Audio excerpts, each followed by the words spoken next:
We're here at the 102nd Pennsylvania Farm Show, and I'm happy to be joined by Secretary of Agriculture, Russell Redding. It's great to Russell, see you. thanks for joining us. Pleasure's mine, thank you. You know, it's a great farm show this year. A lot of new things here. Yeah.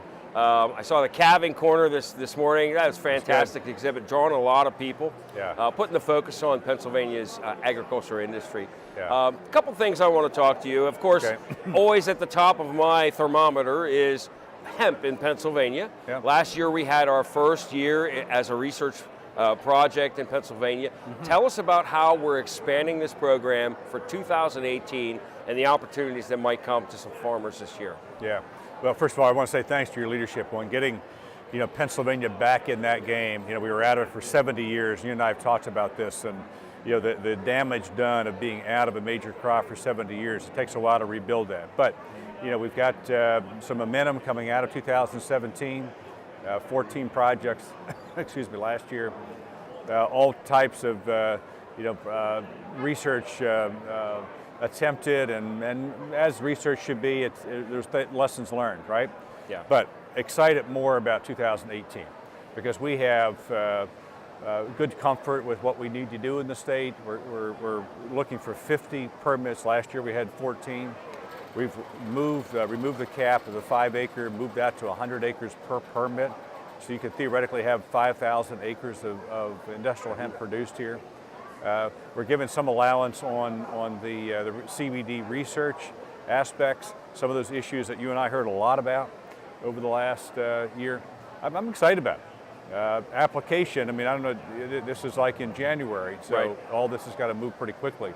But I'm excited about it. We do need to have markets, right? Create Yes. markets, create processing and those kind of opportunities. So I think all that's going to come with what we have as momentum coming out of 17 into 18.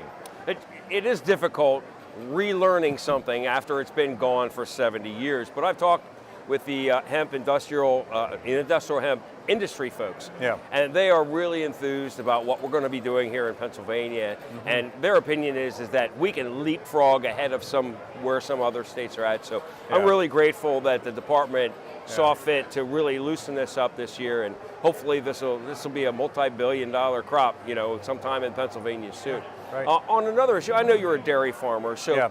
we have a lot of dairy in Lebanon County. Talk to us about the threats to dairy right now and what the department and we on the House Agricultural Committee have to do in the coming year or so in order to ensure that our family farms stay in business. Yeah, I've said many times, I haven't worried as much about the dairy industry as I have in the last 6 months since I had cows, right? I'm really worried about it. And it's not something the individual farmers are doing. It's not that they aren't efficient. Right. You've got this crazy sort of market. External forces. Crazy. Yeah. It's just absolutely crazy market. We've looked at it, even in the last 30 days, the amount of product the European Union is putting back on the market is simply pushing that price down. So in December when we spoke, we thought there would be an uptick here in January, February. I don't see it now. Yeah. But for us, we need to think about, well, how do you transition from where we are to where we want to be and help these farms get there. So we're looking at some dairy processing in Pennsylvania. We've got a dairy study we commissioned with Penn State and Cornell and a Center for Dairy Excellence to really look at we have the production, we can do that well. And we know that folks want value-added products like cheese. What is our own ability to produce that? So there's a couple of opportunities for us. I think in 2018, it'll take a while to get there, but it gives, I think, the right signal to the dairy producers and points us as a Commonwealth in the right way to look at where we need to put our efforts, both in investments, but also long-term strategies around dairy. The other segment of agriculture that's big in Lebanon County is poultry. Yes. Can you talk to us a little bit about what the future of poultry is in Pennsylvania, and maybe even talk about, Bell and Evans has their,